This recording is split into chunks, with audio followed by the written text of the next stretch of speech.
Hi guys, welcome back shadow X channel. இந்த மான்வாக்கு நீங்க எல்லாரும் நிறைய சப்போர்ட் கொடுத்திருந்தீங்க. அதால இந்த மான்வாவை ஃபுல்லா கம்ப்ளீட் பண்ணலான்னு இருக்கேன். வாங்க கைஸ், வலவலன்னு பேசாம மான்வாக்குள்ள போலாம். இந்த ஸ்ட்ரீமிங் கம்பெனிக்கு நீ ஒரு பெரிய பாரம். ஷாக் ஆன ஜென் கிங் ஒரு நிமிஷம் இருன்னு சொல்றா. என்ன உளர்ற?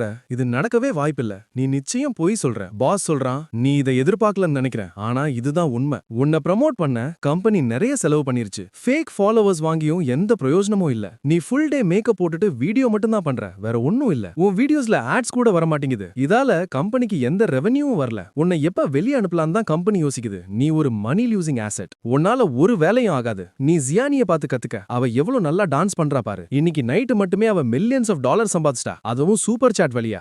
ஆட்ஸ் பத்தி பேசவே வேண்டாம். பாஸ் சொல்லத கேட்டு ஜென் கிங் டோட்டலா ஷாக் ஆயிட்டா. பாஸ் சொல்றான், நெக்ஸ்ட் டைம் ஷார்ட் ட்ரெஸ் போட்டுட்டு வா. அப்பதான் உன் லைவ் ஸ்ட்ரீம்க்கு கூட்டம் வரும். இல்லனா ரெடி ஆயிரு. உன்னை சீக்கிரமே நான் சேனல்ல இருந்து தூக்கிடுவோம். ஜென் கிங், உன் மேல எனக்கு பெரிய நம்பிக்கை இல்ல. ஜியானி, இன்னைக்கு ஸ்ட்ரீம்ல கலக்கிட்ட. உன் பாப்புலாரிட்டிக்கு நீ வெறும் டான்ஸ் ஸ்ட்ரீமரா இருக்க கூடாது. நீ இன்னும் மேல போகணும்னு நான் நினைக்கிறேன். கம்பெனிக்கு இன்னைக்கு நிறைய காசு சம்பாரிச்சு கொடுத்துட்ட. என் கண்டிஷனை நீ ஒத்துக்கிட்டா நான் பாஸ் கிட்ட பேசுவேன். உனக்கு டிவி டிராமால ஒரு சப்போர்ட்டிங் ரோல் கிடைக்கும். அப்புறம் உன் ஆக்டிங் ஜர்னி ஸ்டார்ட் ஆகும். நீ பெரிய ஸ்டார் ஆயிடுவ. நீ பெருசா எதுவும் பண்ண வேண்டாம். இன்னைக்கு ஸ்ட்ரீம் பண்ண மாதிரியே இன்னைக்கு நைட்டும் பண்ணா போதும். என் கூட டீல முடிச்சுக்கோ. உன்னை பத்த விஷயம் நடக்கும். இன்னசென்ட்டா நடிக்காத. உன்னை பத்தி எனக்கு எல்லாம் தெரியும். சும்மா ஒண்ணும் நீ டாப்புக்கு வரல. ஏதாச்சும் தில்லுமுள்ளு செஞ்சிருப்ப. அப்போ நம்ம மைக்கேல் பாஞ்சு பாஸோட கைய அப்படியே முறுக்குறான். மைக்கேல் சொல்றான், டே கேவலமான பாஸே, உன் ஓவர் ஆக்ஷன் இப்போ முடிஞ்சது. காலையில இருந்து உன் மொக்க பேச்ச கேட்டுட்டு இருக்கேன். இப்போ எனக்கு வெறுப்பா இருக்கு. உன்கிட்ட பேசி வாய கேவலப்படுத்திக்கணும்னு ஆசை இல்ல. ஆனா இப்ப வேற வழி இல்ல. பாஸ் கோதுறான், டேய் என்கிட்ட வேலை பார்த்த வந்தானே நீ, என் கையவே முறுகுறியா? இன்னொரு வாட்டி இப்படி பண்ணா உன் உயிருக்கு தான் ஆபத்து. இவளுக்கு சப்போர்ட் பண்ண உன்கிட்ட அவ்வளோ காசு இருக்கா? ஜியானிக்கு என்ன வேணாலும் நான் கொடுப்பேன். டிவி டிராமா ஹீரோயின் ஆகுறது ஒன்னும் சாதாரண விஷயம் இல்ல. நீ ஹீரோ நினைப்பியா? ஜியானி உன்னை நம்ப மாட்டா. இவ எல்லாம் காசு பின்னாடி தான் போவா. இன்னைக்கு இல்லனா நாளைக்கு இவ என்கிட்ட தான் வரணும். மைக்கேல் சொல்றான், பாஸ் உயிரோட போக ஆசை இருந்தா ஓடிடு. ஜியானி, மைக்கேல் சில் பண்ணு, ஒன்னும் பேசாதன்னு சொல்றா. இவனை அட்டாக் பண்ண உனக்கு தான் ப்ராப்ளம் வரும். எனக்காக நீ கஷ்டப்படுறத நான் விரும்பல. மைக்கேல் ஏன் ஹெல்ப் பண்றான்னு ஜியானி யோசிக்கிறா. இந்த பாஸ் கிட்ட காசு இருக்கு. மைக்கேல் இப்போ வேலை இல்லாமையும் இல்ல. ஏன் இவ்ளோ ஹெல்ப் பண்றான்? மைக்கேல், நீ ரொம்ப நல்லவன். ஆனா மைக்கேல இந்த பிரச்சனைக்குள்ள நான் இழுக்க மாட்டேன். மைக்கேல், சில் பண்ணு. இந்த ஆளால என்ன ஒண்ணும் பண்ண முடியாது. மேனேஜர், இன்னொரு வாட்டி இப்படி பண்ணா கான்ட்ராக்ட இப்பவே கட் பண்ணிடுவேன். கண்டிப்பா டெர்மினேட் பண்ணிடுவேன். பாஸ் சொல்றாரு, உனக்கு எவ்வளவு திமிரு? இங்க வந்து கான்ட்ராக்ட கேன்சல் பண்ண போறியா? ஆனா உனக்கு இந்த விஷயம் தெரியும்ல, நீ நம்ம கம்பெனி கூட 5 இயர்ஸ் கான்ட்ராக்ட் போட்டிருக்க. அதுல இன்னும் 1 வருஷம் பாக்கி இருக்கு. ஒருவேளை நீ இப்போ கான்ட்ராக்ட டெர்மினேட் பண்ண நினைச்சா நீ $10 மில்லியன் பெனால்டி கட்டணும். நீ கம்பெனியோட டாப் பொசிஷன்ல இருந்தாலும் இவ்வளவு பெரிய அமௌண்ட் பே பண்றது உனக்கு கஷ்டம். அதோட உன் கெரியரும் நம்ம கம்பெனியை விட்டு போனா மொத்தமா காலி. ஜியானி சொல்றா, எனக்கு கவலை இல்ல. நான் நிறைய டாலர்ஸ் இங்க இருந்து சம்பாரிச்சு வச்சிருக்கேன். இன்னைக்கு தான் என்னோட பெரிய ஃபேன் ஒருத்தர் எனக்கு மில்லியன்ஸ்ல பே பண்ணிருக்காரு. அதுல ஒரு 30% வச்சு என்னால பெனால்டி கட்ட முடியும். சேவிங்ஸும் கையில நிறைய இருக்கு. சோ பே பண்ண முடியும். மேனேஜர், என்ன ஃபோர்ஸ் பண்ணாதீங்க. ஜியானி சொல்றா, எனக்கு இத பத்தி கவலையே இல்ல. நான் ஆல்ரெடி இந்த கம்பெனி மூலமா நிறைய டாலர்ஸ் earn பண்ணிருக்கேன். இன்னைக்கு கூட ஒரு பெரிய ஃபேன் எனக்கு மில்லியன்ஸ்ல பே பண்ணிருக்காரு. அதுல 30% கால்குலேஷன் வச்சு $1,000,000 கிடைக்கும். என்கிட்ட நிறைய டாலர்ஸ் சேவிங்ஸ் இருக்கு. ஓல்டு சேவிங்ஸும் நிறைய இருக்கு. சோ பே பண்ணிடுவேன். மேனேஜர், என்னை இந்த வேலைய பண்ண ஃபோர்ஸ் பண்ணாதீங்க. மேனேஜர் நக்கலா சிரிச்சுட்டே சொல்றான், நீ ஒரு வேஸ்ட். உன் ரியாலிட்டி தெரியும். உங்கள பத்தி எனக்கு நல்லா தெரியும். ஸ்ட்ரீமர்ஸ்க்கு இங்க எந்த மதிப்பும் கிடையாது. புரிஞ்சுக்கோ. என் முன்னாடி இந்த நல்லவ வேஷமெல்லாம் போடாத. நீங்க என்ன பண்ணிருப்பீங்கன்னு எனக்கு தெரியும். உங்களோட எல்லாம் தில்லுமுள்ளும் எனக்கு தெரியும். இப்ப நான் கிளியரா சொல்றேன் கேளு. நீ பெனால்ட்டிய பே பண்ணாலும் சரி, என்ன நடந்தாலும் கம்பெனி உன்னை விடமாட்டாங்க. உன்னை வெளியே போக விடமாட்டாங்க. புரிஞ்சுக்கோ. நீதான் இந்த கம்பெனியோட பெரிய அசெட். நீ இங்க இருந்தா நானே எல்லாத்தையும் பாத்துக்குவேன். நீ இங்க இருந்தா உன்னை என்ன பண்ணுவேன் தெரியுமா? ஏன் notchina.comல உன் கரியரை ஸ்பாயில் பண்ற? உனக்கு ஏன் விஷயத்தை கஷ்டப்படுத்துற? பேசாம கேளு. இது ஒரு நைட் மட்டும்தான். அட்ஜஸ்ட் பண்ணிக்கோ. பாஸ் ஒரு வார்த்தை சொன்னா போதும், உன்னை மொத்த இண்டஸ்ட்ரியை விட்டே பிளாக்லிஸ்ட் பண்ணிடுவாரு. நீ பிளாக்லிஸ்ட் ஆகிடுவ. நாம நாட் சைனா கம்பெனி தான் நம்பர் 1 ரேங்கிங்ல இருக்கு. புரியுதா? ஒரு ஸ்ட்ரீமரை தூக்குறது எங்களுக்கு ரொம்ப சிம்பிள். இது பெரிய விஷயமே இல்ல. இதை கேட்டு ஜியானி ரொம்ப பயந்துட்டா. அப்போ மைக்கேல் உள்ள வந்து நக்கலா பேசுறான், டேய் கிட்ட வராத. உன்னதான் சொன்னல கிட்ட வராதன்னு. அவளை கரியரை வச்சு மிரட்டாத. ஜியானியோட கரியரை வச்சு விளையாடாத. ஜியானிக்கு ஏதாச்சும் ப்ராப்ளம் ஆனா மொத்த கம்பெனியும் நானே வாங்கிருவேன். அப்புறம் என்னாகும் தெரியுமா? கெஸ் பண்ணு. கம்பெனியை விட்டு வெளியே போக போறது ஜியானி இல்ல, நீ தான் போக போற. ஜியானி எப்பவும் நம்பர் 1 ஸ்ட்ரீமர் தான். அவ சர்வைவ் ஆவா. அவ என்ன வேணாலும் பண்ணுவா. ஆனா நீ இந்த மாதிரி டாப் ரேங்க் கம்பெனியை விட்டு போனா உனக்கு வேற எங்க வேலை கிடைக்கும்? மைக்கேல் சொன்னதை கேட்டு பாஸ் ஷாக் ஆயிட்டாரு. பாஸ் பயத்துல யோசிக்க ஆரம்பிச்சிட்டாரு. இவன் என்ன கம்பெனியை வாங்குவான்னு சொல்றான், இவன் சும்மா சீன் போடுறான், இதெல்லாம் பொய். இவன் கிட்ட எவ்வளோ காசு எங்க இருந்து வரும்? பாஸ் மைக்கேல் கிட்ட நக்கலா கேக்குறான், என்ன மைக்கேல், ஓவரா சீன் போடுறேன்னு நினைக்கிறியா? உன் த்ரெட்டை பார்த்து நான் பயந்துட்டேன்னு நினைச்சியா? சரி, நான் வெயிட் பண்றேன். இந்த கம்பெனியை வாங்கி என்ன வெளியே தள்ளு பாப்போம். கம்பெனியை வாங்குறது என்ன அவ்வளோ ஈஸின்னு நினைச்சியா? டாப் ரேங்க்ஸ் கம்பெனிக்கு எவ்வளோ செலவாகும்னு உனக்கு தெரியுமா? சரி, மூடே போச்சு, நான் கிளம்புறேன். ஆனா மைக்கேல், இந்த விஷயத்த நான் மறக்க மாட்டேன்.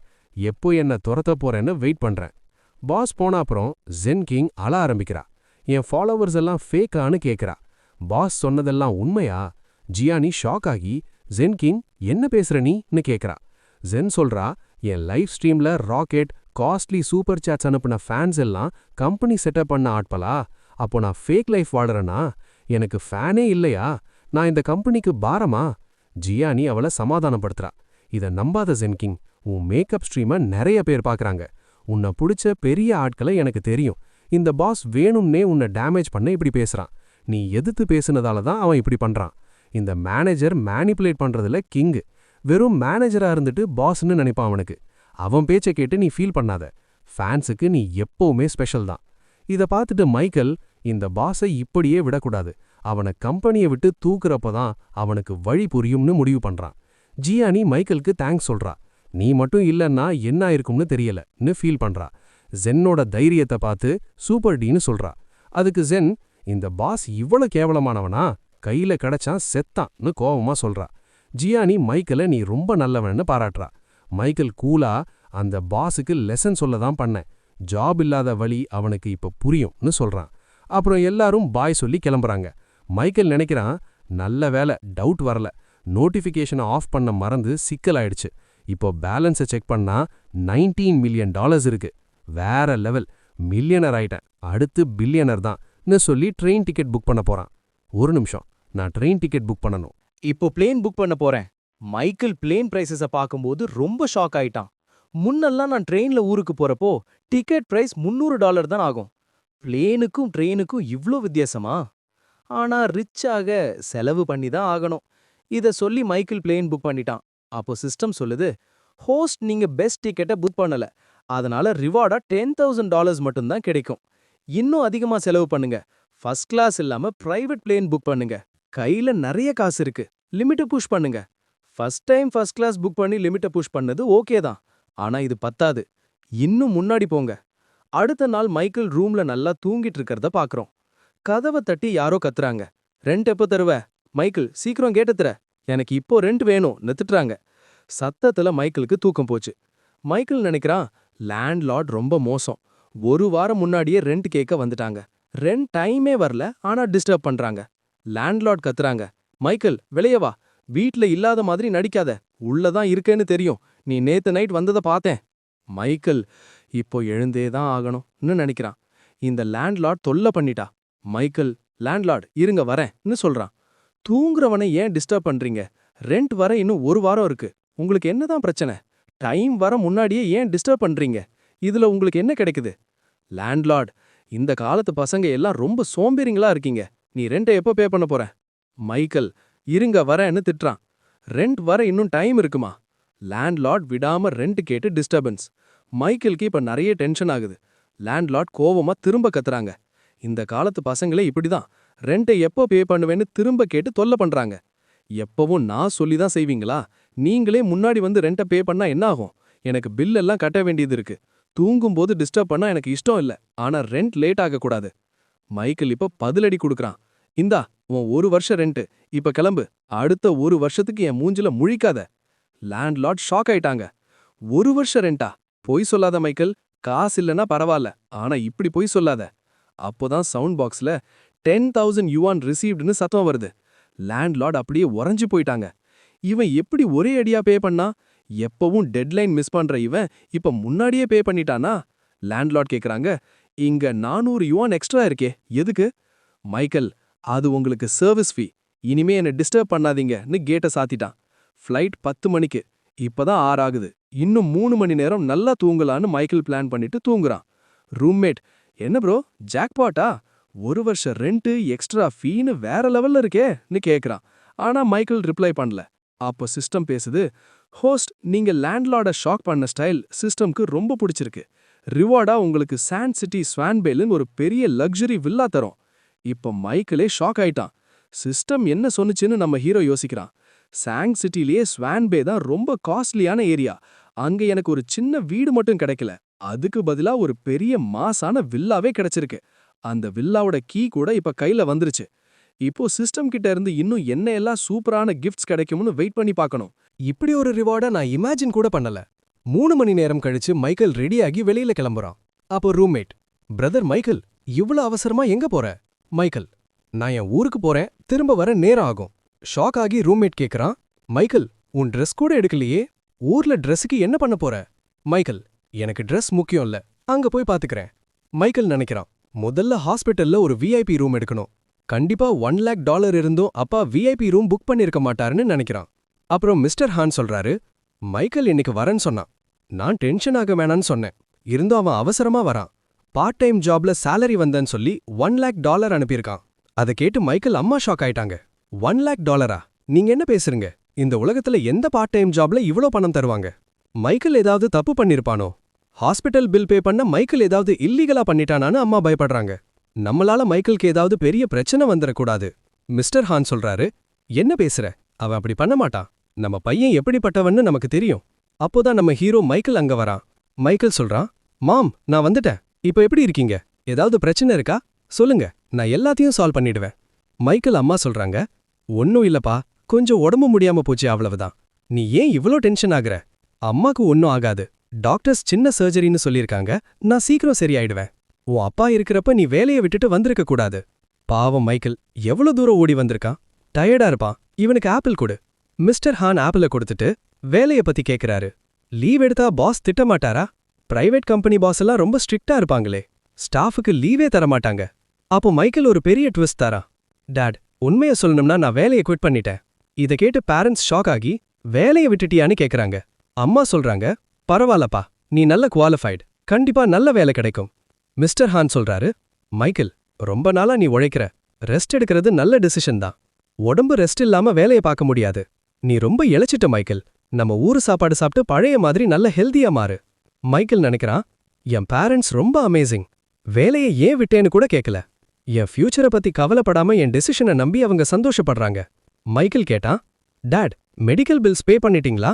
மிஸ்டர் ஹான் சொன்னாரு, மைக்கேல், டென்ஷன் ஆகாத, நான் எல்லாம் பே பண்ணிட்டேன். உன்னோட $1 lakh அப்படியே தான் இருக்கு, இப்போ டிரான்ஸ்ஃபர் பண்றேன். பேரண்ட்ஸை பத்தி கவலைப்படாம நீ உன் விஷயத்தை பாரு. மைக்கேல் சொன்னா, இல்ல டாட், இந்த காசு உங்களுக்கு தான். யார்கிட்ட கடை வாங்குனீங்க? என் பார்ட் டைம் ஜாப்ல நிறைய காசு வருது, நம்ம கவலைப்பட வேண்டாம். மிஸ்டர் ஹான், அங்கிள் ஆண்டி கிட்ட தான் வாங்கினேன், நீ ஃபீல் பண்ணாத. மைக்கேல், அங்கிள் ஆண்டி கிட்ட எதுக்கு வாங்குனீங்க? நான் இப்போ திருப்பி தரேன். நமக்கு அவங்க காசு வேண்டாம், நான் போய் பே பண்ணிட்டு வரேன். மிஸ்டர் ஹான், இது பெரியவங்க விஷயம். கஷ்டப்பட்டு சம்பாதிச்ச காசை வேஸ்ட் பண்ணாத. நம்ம மாதிரி ஏழையவங்க பார்த்து தான் நடக்கணும், ரெக்லெஸ்ஸா இருக்கக்கூடாது. அப்போ மைக்கேல் அம்மா சொன்னாங்க, எல்லாம் ஏன் தப்பு தான், என்னால தான் உங்களுக்கு இந்த கஷ்டம். எல்லாம் ஹாஸ்பிட்டல் பில்ஸ்க்கே போகுது. சிட்டி லைஃப் எவ்வளோ காஸ்ட்னு எனக்கு தெரியும். 5000 சாலரியில 2 சாப்பாடுன்னு எப்படி மேனேஜ் பண்றியோ? எனக்கு என்ன சொல்றதுன்னே தெரியல. தெரியும், ஆனா முன்னாடி எப்படி மேனேஜ் பண்ண போற? மைக்கேல் சொல்றான், அம்மா, நீங்க நினைக்கிற அளவு இது ஒன்னும் அவ்வளோ கஷ்டம் இல்ல. செங் சிட்டில நல்ல லைஃப் தான் வாழ்ந்தேன், நல்லா என்ஜாய் பண்ணேன். சோ நீங்க இதை நினைச்சு டென்ஷன் ஆடாதீங்க. சாலரி கம்மின்னு தான் அந்த மெயின் ஜாபை விட்டேன். அந்த விஷயத்தால தான் நான் வெளியில வந்தேன். இப்போ பார்ட் டைம்லயே எனக்கு நல்ல சாலரி கிடைக்குது, ரொம்ப அதிகமா வருது. இல்லனா யோசிச்சு பாருங்க, எப்படி நான் $1 lakh பே பண்ண முடியும்? இது ஒரு அமெரிக்கன் கம்பெனி, அதான் எவ்ளோ பே பண்றாங்க. சோ சில். இப்போ டாக்டர் கிட்ட பேசி நான் விஐபி ரூம் புக் பண்றேன். மெடிக்கல் பில்ஸா இருந்தாலும் சரி, எவ்ளோ காஸ்ட் ஆனாலும் நான் பாத்துக்கிறேன். என் கம்பெனி ஸ்டாஃபை நல்லா பாத்துப்பாங்க, எல்லார்கிட்டயும் நல்லா பிஹேவ் பண்ணுவாங்க. நான் 1 வாரம் லீவ்ல வந்திருக்கேன், சோ கவலைப்பட எந்த விஷயமும் இல்ல. இப்போ அங்கிள் வீட்டுக்கு போய் கடனை திருப்பி தர போறேன். யார் கைமாறும் நம்ம மேல இருக்கக்கூடாது, இல்லனா நம்மள மட்டமா பாப்பாங்க. நம்ம மேல உள்ள மரியாதை போயிடும். அடுத்து நம்ம மைக்கேல் டாக்ஸில ஏறி ஹட்டாங் ரோடுக்கு போலான்னு சொல்றான். ரோடு டேமேஜால டாக்ஸி நல்லா ஷேக் ஆகுது. மைக்கேல் யோசிக்கிறான், ரோடு ஏன் இப்படி இருக்கு? பழையபடியே இல்லையே, ரொம்ப மோசமாயிடுச்சு. டிரைவர் அண்ணன், 2 வருஷம் முன்னாடியே ரோடு சரியாகும்னு சொன்னாங்களே, அப்புறம் ஏன் இன்னும் ஃபிக்ஸ் ஆகல? டிரைவர் சொல்றான், ரோடு ரிப்பேர் பண்ண வந்தாங்க, ஆனா அது பாதியிலேயே நின்னுடுச்சு. கான்ட்ராக்டர் பிரைப் கொடுத்துட்டு வேலைய விட்டுட்டு ஊரை விட்டு ஓடி போயிட்டான். வேலைய பாதியில விட்டுட்டு ஓடிட்டான். அதான் இந்த ரோடு இன்னும் ஃபிக்ஸ் ஆகல. மைக்கேல் சொல்றான், அஃபீஷியல்ஸ் எல்லாம் ரொம்ப மோசம். போலீஸுக்கு பயப்படாம ஓப்பனா பிரைப் வாங்குறாங்க. லஞ்சம் வாங்குறதுல இவங்க பெரிய ஆளுங்க. மைக்கேல் யோசிக்கிறான், என் ஊரு ரொம்ப பாவம். செங் சிட்டியில இருந்து இது ரொம்ப தூரம். மக்கள் வாழ்க்கை ரொம்ப கஷ்டமா இருக்கு. லைஃப் ரொம்ப டஃப்பா இருக்கீங்க. என் அப்பா 3 வேளை பார்த்து தான் என்னை படிக்க வச்சாரு. அதான் இப்போ இந்த சிட்டில நல்லா சம்பாதிச்சு என் ஃபேமிலிய ஒரு வழியா செட்டில் பண்ணிட்டேன். கொஞ்ச நேரத்துல நம்ம ஹீரோ அவரோட அங்கிள் வீட்டுக்கு போய் சேர்றாரு. மைக்கேல் யோசிக்கிறான், இவங்க நமக்கு ரிலேட்டிவ் தான், ஆனா பங்களாவை பாருங்க, வேற லெவல்ல இருக்கு. ஆனா நாங்க மட்டும் இன்னும் தாத்தா கட்டின அந்த பழைய வீட்லயே தான் இருக்கோம்.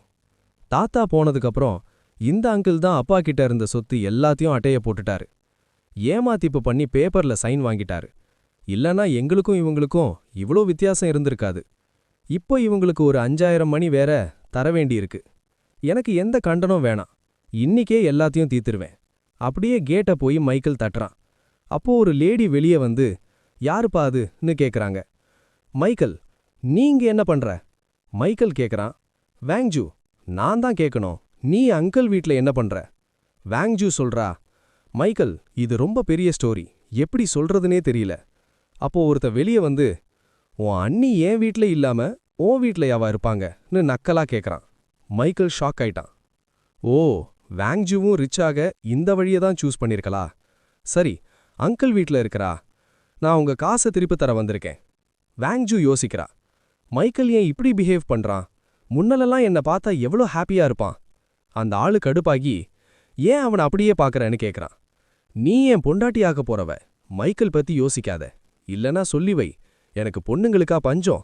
நான் எவ்வளோ ரிச்சு தெரியும்ல, என்ன பார்த்தா எந்த பொண்ணும் விழும். அதுக்கு வேங்ஜூ, நான் அவன் எவ்வளோ பாவம்னு தான் பார்த்தேன்னு சொல்றா. செங் சிட்டியில இருந்தும் இவன் ட்ரெஸ்ஸில் ஒரு பிராண்டு கூட இல்ல. நேரம் போக போக மைக்கேல் ஃபேமிலி இன்னும் மோசமாயிட்டே போயிட்டு இருக்கு. மைக்கேலை பத்தி யோசிச்சு என்ன ஆக போகுது? நம்ம ஊரே நல்லா தான் இருக்கு. என் ஃபியூச்சர் ஹஸ்பண்ட் நைக் அடிடாஸ்னு தான் பிராண்டை போடுவாரு. இந்த மைக்கேல் மாதிரி லூசர் இல்ல, அவன் சீப்பா ட்ரெஸ் பண்ணுவான். அதுக்கு அங்கிள் பையன், இதுதான் மேட்டர்னு சொல்றான். உன்னோட இந்த ஆட்டிடியூட் எனக்கு பிடிச்சிருக்கு, இதனால தான் உன்னைய கல்யாணம் பண்ண சம்மதிச்சேன். உள்ள பார்த்தா அங்கிள் கார்ட்ஸ் விளையாடிட்டு இருக்காரு. அங்கிள் சொல்றாரு, என் நெஃப்யூ சிட்டியில இருந்து திரும்பி வந்துட்டான். எப்படி இருக்க? இப்போதான் நீ பெரிய சிட்டி பாய் ஆயிட்டியே. மத்தவங்கெல்லாம் சிட்டியில இருந்தவன் கண்டிப்பா நல்ல சம்பாதிப்பான்னு பேசுறாங்க. இப்போ மைக்கேல் லைஃபே சேஞ்ச் ஆக போது போல. இன்னொருத்தர் சொல்றாரு, மிஸ்டர் ஹூ பொண்ணு அங்க தான் ஒர்க் பண்றா, அவளுக்கு மந்த்லி சேலரி $1,00,000. நீ பெரிய கம்பெனில இருக்க, ஓ சேலரியும் மாசா இருக்கும்ல? அதுக்கு அங்கிள் பையன், ஆமா, இவன் அங்க கழுத்த மாதிரி உழைச்சு மந்த் எண்ட்ல வெறும் $5,000 வாங்குறான். இந்த மாதிரி பாவப்பட்ட ஆளுக்கு இதுவே அதிகம்தான். நம்ம ஃபார்ம்ல பன்றிக்கு தீனி போடுற பொண்ணுங்களுக்கே நாங்க $3,000 தரோமே. அவங்களுக்கு மார்னிங் டு ஈவினிங் தான் வேலை. மைக்கேல், நானே அப்பவே சொன்னேன்ல, என்கிட்டயே வேலைக்கு சேருன்னு. இந்த 5,000த்துல உனக்கு என்ன மிச்சமாகும்? ரெண்ட்டு, சாப்பாடுன்னு எல்லாம் போயிடும். இங்க பன்றிக்கு தீனி போடு, நான் உனக்கு மத்தவங்கள விட அதிகமா தரேன். இங்க ஊர்ல இருந்தா காசெல்லாம் மிச்சமாகும், அம்மா அப்பாவோடவும் இருக்கலாம். மைக்கேல் கோவமா, நான் சம்பாதிக்க வந்திருக்கேன், வீண் பேச்சு பேச இல்ல. எனக்கு நிறைய வேலை இருக்கு, டைமை வேஸ்ட் பண்ண முடியாது. சிரிப்போட அங்கிள் பையன் கேக்குறான், நீ என்ன பெருசா சம்பாதிக்க போற? உன் நிலைமைய பார்த்தா இப்போதான் உன் அம்மா ஹாஸ்பிட்டல்ல இருக்காங்க, இன்னும் காசு தேவைப்படும். அதனால காசை சேவ் பண்ணு, அதுதான் உனக்கு நல்லது. அங்கிள் சொல்றாரு, ஆமா, என் மகன் சொல்றது கரெக்டு தான். உன் ஃபேமிலி பெரிய பிரச்சனையில இருக்கு, நீ ரொம்ப அவசரப்பட வேணாம். வட்டியில நான் $1 கூட விட்டு தர மாட்டேன். நீ இப்ப பே பண்ணாலும் சரி, 1 மாசம் கழிச்சாலும் வட்டி 1 பைசா கூட குறையாது. மைக்கேல், அங்கிள் டென்ஷன் வேணாம், எனக்கு இந்த காசு தேவையில்லை. நீங்க எனக்கு ரொம்ப க்ளோஸான அங்கிள், தேவைன்னா நிச்சயம் கேட்பேன். அங்கிள் மைக்கேல்னு கூப்பிடுறாரு. அங்கிள் சொல்றாரு, மைக்கேல், என் முன்னாடி இப்படி நடந்துக்காத. உனக்கும் தெரியும், எனக்கும் தெரியும், இந்த பணத்துக்காக நீ எவ்வளோ கஷ்டப்பட்டிருப்பேன்னு. பெரிய சிட்டில இருந்து ஃபேமிலிய பாத்துக்கிறது நல்ல விஷயம்தான், ஆனா அவசரப்பட்டு எதுவும் முடிவெடுக்காத, அது ரொம்ப டேஞ்சர். ஒரு ஏழை எப்பவும் யோசிச்சு தான் ஸ்டெப் எடுக்கணும், இல்லனா மதிப்பு இருக்காது. மைக்கேல் சொல்றான், எனக்கு அதை பத்தி கவலை இல்ல, நான் திருப்பி கட்டியே ஆகணும். அங்கிள் சொல்றாரு, சரி பே பண்ணணும்னா இன்ஸ்டால்மெண்ட்ல கட்டு, அதுதான் உனக்கு ஈஸி. டக்கி, அந்த கேபினெட்ல இருந்து ரெட் புக் எடு, வட்டி கணக்கு எல்லாம் அதுல தான் இருக்கு. டக்கி சொல்றான், மைக்கேல், நம்ம ஃபேமிலிடா, பிரஷர்ல எந்த தப்பும் பண்ணாத, இந்த திமிரு உனக்கு ஹெல்ப் பண்ணாது, பேரண்ட்ஸ் நினைச்சு முடிவெடு. அங்கிள் சொல்றாரு, நம்ம ஃபேமிலில ஒரு கிராஜுவேட், கடன் இல்லாம இருக்க நினைக்கிறது சந்தோஷம், எல்லா கடனையும் முடிக்க நினைக்கிறான். ஆனா ஃபேமிலிக்குள்ள இப்படி இல்ல. சோ இன்ஸ்டால்மெண்ட்ல ஒரு வருஷத்துல கட்டு, அப்போதான் உனக்கு லோடா இருக்காது. கொஞ்ச நேரத்துல மைக்கேல் $51,000 பே பண்ணிடுறான். மைக்கேல் சொல்றான், வட்டியை சேர்த்து கட்டியாச்சா, செக் பண்ணுங்க. அங்கிளும் செக் பண்றேன்னு சொல்றாரு. அங்கிள் ஷாக் ஆயிட்டாரு. மைக்கேல் நிஜமாவே வட்டியோட காசு அனுப்பிட்டானா? இது எப்படி முடிஞ்சது? அங்கிள் கேக்குறாரு, மைக்கேல், இவ்ளோ காசு உனக்கு எங்க இருந்து வந்துச்சு? மைக்கேல் சொல்றான், சிம்பிள் அங்கிள், சிட்டில காசு சம்பாதிக்க நிறைய வழி இருக்கு, அப்படிதான் நானும் இந்த காசு சேர்த்தேன். டக்கி, அவன் ஃபேமிலி கௌரவத்தை காப்பாத்த கஷ்டப்படுறாங்க, கையில காசு இல்லனாலும் கெத்து காட்ட நினைக்கிறாங்க. இந்த ஊர்ல ஏழைங்களுக்கு என்ன மரியாதை இருக்கு? அவங்க கிட்ட சொந்த வீடோ நிலமும் இல்ல, பையனும் ரொம்ப கம்மி சம்பளத்துல தான் வேலை பார்க்கறான். இந்த $51,000 தான் அவங்க லாஸ்ட் சேவிங்ஸ். வெறும் ஷோ காட்ட தான் இதை செலவு பண்ணிட்டாங்க. வாங்ஸு சொல்றா, மைக்கேல் உன்னை பார்த்து பொறாமப்படுறான், அவனுக்கு என்ன முன்னாடியே பிடிக்கும், அதான் ஏத்துக்க முடியல. இப்போ நம்ம ரிலேட்டிவ்ஸ், சோ அப்பப்போ பார்க்க போனோம், பேசி எல்லாத்தையும் இப்பவே கிளியர் பண்றது தான் நல்லது. எனக்கும் கொஞ்சம் ஆக்வர்டா தான் இருந்துச்சு, இப்ப பேசி முடிச்சிட்டா எல்லாம் தீந்துடும். டெக்கி சொல்றான், சரி பேசி தீத்துக்கோ, அவன் கிட்ட சொல்லு இனிமே உன்னை திரும்பி பார்க்க கூடாதுன்னு. டெக்கி ரொம்ப டேஞ்சரஸான ஆளு, அவன் யாருன்னு கூட பார்க்க மாட்டான். வெளியில வந்து வாங்ஸு மைக்கேல் கிட்ட பேசுறா, மைக்கேல், நம்ம சீக்கிரம் ஒரே ஃபேமிலி ஆக போறோம், என் மேல எந்த ஃபீலிங்கும் வச்சுக்காத, இது ரொம்ப தப்பான விஷயம். நம்ம எல்லாம் சின்ன வயசுல இருந்து ஃப்ரெண்ட்ஸ், நம்ம ஃப்ரெண்ட்ஷிப் பத்தி எல்லாருக்கும் தெரியும், உனக்கு என்ன பிடிக்கும்னு எனக்கு தெரியும். ஆனா மைக்கேல், நான் உன்னை முன்னாடி அந்த மாதிரி கண்ணுல பார்த்ததில்ல, நீ எப்பவுமே எனக்கு நல்ல ஃப்ரெண்டு தான். இப்போ நான் உங்க அண்ணி ஆக போறேன், சோ என் மேல எந்த ஆசையும் வச்சுக்காத, நம்ம நடுவுல எதுவும் நடக்காது. வேற யாருக்காவது இது தெரிஞ்சா நம்ம மானம் மொத்தமா போயிரும். இனிமே என்னை பத்தி இப்படி யோசிக்காத, என் மனசு இப்போ ரொம்ப கிளியரா இருக்கு, இனிமே இப்படி யோசிக்க கூடாது. நான் எதுவும் தப்பா நினைக்கல. மைக்கேல் சிரிச்சுக்கிட்டே சொல்றான், நான் நிறைய முட்டாளுங்கள பார்த்திருக்கேன். மைக்கேல், உன் முன்னாடியே நான் சொல்லியிருக்கேன், எனக்கு உன்னை ஒரு நல்ல ஃப்ரெண்டா தான் பிடிக்கும். இனிமே அண்ணின்னு மரியாதை கொடுக்க கத்துக்கோ. நமக்கு நடுவுல இனிமே எதுவும் இல்ல. இந்த ஊர் முன்னாடி நம்ம அவமானப்படக்கூடாது. என் மனசு இப்போ ரொம்ப கிளியரா இருக்கு, நீ முன்னாடியே இதை புரிஞ்சிக்கணும். மைக்கேல் சிரிச்சுக்கிட்டே யோசிக்கிறான். வாங்ஸு, நீ ரொம்ப நல்லவாவா மாறி நடிக்கிற, ஆனா உன்னை பத்தி எனக்கு நல்லா தெரியும். நான் உன்ன மாதிரி நிறைய முட்டாளுங்கள பார்த்திருக்கேன். நீங்க பெரிய தப்பா நினைக்கிறீங்க. உங்கள மாதிரி ஆளை எனக்கு எப்படி பிடிக்கும்? போய் கண்ணாடியில உங்க மூஞ்ச பாருங்க. இங்க யாருக்காவது உன்னை பிடிக்கிற மாதிரியா இருக்கு? நான் உன் மேல துப்பவதான் சரி, உன்னை பிடிக்கும்னு சொல்றதெல்லாம் ரொம்ப தூரம். இத கேட்ட வாங்ஸு ஷாக் ஆயிட்டா. ரொம்ப கோவமா மைக்கேல பார்த்து வாங்ஸு கேக்குறா, என்னடா சொன்ன? நான் துப்புற அளவுக்கு கேவலமா இருக்கனா? மைக்கேல் சொல்றான், சைல்ட்ஹுட் ஃப்ரெண்ட்ஸ்னு சொல்றியா? சரி, ஒன்னா விளையாடணும், ஒன்னா இருந்ததால க்ளோஸா இருந்தோம், இதுல என்ன இவ்ளோ சீன் போடுற? எல்லாருக்கும் தான் சைல்ட்ஹுட் மெமரிஸ் இருக்கும், அதுக்காக லவ் பண்றேன்னு அர்த்தம் இல்ல. என் மைண்ட்ல உன்னை பத்தி எதுவும் இல்ல, ஓவரா இமேஜின் பண்ணாத. முதல்ல உன் மேல ரெஸ்பெக்ட் இருந்துச்சு, நீ ஹார்ட் ஒர்க்கர்னு நம்புன, காசுக்காக நடிக்கிற ஆளு இல்லன்னு நினைச்சேன். எல்லார்கிட்டயும் நல்லா பேசுன, அதனால ரெஸ்பெக்ட் இருந்துச்சு. ஆனா நீயும் மத்தவங்கள மாதிரி தான், ரொம்ப கிரீடியா ஷோ ஆஃப் பண்ற. நமக்குள்ள எந்த உறவும் இல்ல, என்னை விட்டு தூரமா போயிடு. வாங்ஸு சொல்றா, மைக்கேல், நான் உனக்கு கிடைக்கலன்னு தான் இப்படி பேசுற. கிடைக்காத திராட்சை புளிக்கும்னு சொல்லுவாங்களே, அது உனக்கு தான். ஆனாலும் நான் தான் உங்க அண்ணியா வரப்போறேன், பழசெல்லாம் மறந்துடு. என்ன அண்ணிய அக்செப்ட் பண்ணிக்கோ, சீக்கிரம் ரியாலிட்டியை ஏத்துக்க பாரு, அதுதான் உனக்கு நல்லது. இத கேட்டு மைக்கேல் ஷாக் ஆயிட்டான். திரும்பி பார்த்து மைக்கேல் சொல்றான், உனக்கு மூளையே இல்லையா? நான் உன்னை ரெஸ்பெக்ட் பண்ண, ஆனா நீயும் மத்தவங்கள மாதிரி தான். ரியாலிட்டியை புரிஞ்சுக்கோ, என்னை விட்டு தூரமா போயிடு, பழைய மெமரிஸ பேசாத. மைக்கேல் இத கேட்டு ஷாக் ஆகுறான். அவன் திரும்பி சொல்றான், நீ பெரிய பைத்தியம், நான் என்ன சொன்னாலும் உனக்கு புரியாது.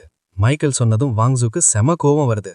ஆவா கேக்குறா, மைக்கேல், நீ என்ன பத்தி என்ன நினைச்சிட்டு இருக்க? படிச்சு மட்டும் போதுமா? கையில காசு வேணும். இவ்வளவு படிச்சும் வெறும் $5,000 வேலை பார்க்கற. காசு இல்லனா இந்த படிப்பு வேஸ்ட் தான். உன்னால பிராண்ட் ட்ரெஸ் வாங்க முடியல, நல்ல லைஃபும் இல்ல. அம்மா மெடிக்கல் பில்லுக்கு கடன் தான் வாங்கணும். ஆமா, எனக்கு ஏழைனா பிடிக்காது, பணக்காரனா தான் இஷ்டம். என்ன இப்போ? உங்க சித்தப்பா பையன் கூட நான் ஜாலியா வாழப் போறேன். பெரிய வீடு, காஸ்ட்லி கார்னு எல்லாமே இருக்கு. பிடிச்சத சாப்பிடுவேன், போடுவேன். இதை யாரு தான் வேண்டான்னு சொல்லுவா? ஆனா ஒன்ன பாரு, சின்ன ரூம்ல $5,000 சம்பளத்துல கஷ்டப்படுற. டூப்ளிகேட் ட்ரெஸ்ஸு, சீப்பான சாப்பாடுன்னு நாய் மாதிரி வேலை பார்க்கற. அம்மா செலவுக்கு திரும்பவும் கடன் வாங்குவா, இல்லனா திரும்ப அங்குள் கிட்ட தான் பிச்சை எடுக்க வருவ. நான் உன்கிட்ட பேசுறதே உனக்கு பெரிய விஷயம், இல்லனா உன்ன மாதிரி ஆளுங்க மூஞ்சில கூட முழிக்க மாட்டேன். நான் உனக்கு அண்ணியாக போறேன். உன் சீனெல்லாம் உள்ளவை. ஏழைங்களுக்கு இந்த ஆட்டிடியூட் செட் ஆகாது. மைக்கேல் கோவத்துல கேக்குறான், வாங்ஜு, நீ ரொம்ப பேசுற, ஷோ ஆஃப் பண்ண வேற இடத்துக்கு போ. முதல்ல கிளம்பு. எனக்கு உன் பின்னால சுத்துற அளவுக்கு நேரம் இல்ல. உன் மேல கான்சென்ட்ரேட் பண்ண எனக்கு நேரம் இல்ல. உன்னை பெரிய அழகின்னு நினைச்சிட்டு இருக்கியா? எல்லாரும் உன் பின்னால சுத்தணும்னு எதிர்பார்க்கறியா? உண்மையா சொல்லணும்னா நீ என் தலையில கூட இல்ல. உன்னை பத்தி நினைக்க கூட மாட்டேன். இப்போ உன்னை பார்த்ததுக்கு அப்புறம்தான் வாங்ஜூன்னு ஒருத்தி இருக்கிறதே ஞாபகம் வருது. சிட்டியில எவ்வளவு அழகான பொண்ணுங்க இருக்காங்கன்னு தெரியுமா? இந்த வில்லேஜை விட்டு வெளியே வந்து பாரு. அப்போதான் ரியல் பியூட்டினா என்னன்னு புரியும். கிணறு தவளைக்கு கிணறு தான் உலகம். கிணறு தவளைக்கு அதுதான் பெருசு. வெளியே வந்து உலகத்தை பாரு. கோவத்துல வாங்ஜூ கத்துறா, மைக்கேல் வாய மூடு, உன்னை கொன்னுடுவேன். நிறுத்து, இல்லனா செத்துருவேன்.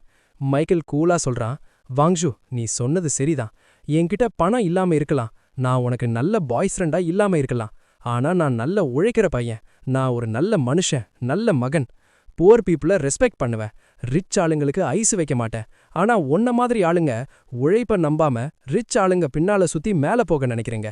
ஆனா உன்னை விட அழகான பொண்ணு கிடைச்சா அந்த ரிச் ஆளு உன்னை கழட்டி விட்டுடுவான். உனக்கு அங்க வேல்யூவே இல்ல. அவன்கிட்ட உன்ன மாதிரி நிறைய ஆளுங்க இருக்காங்க.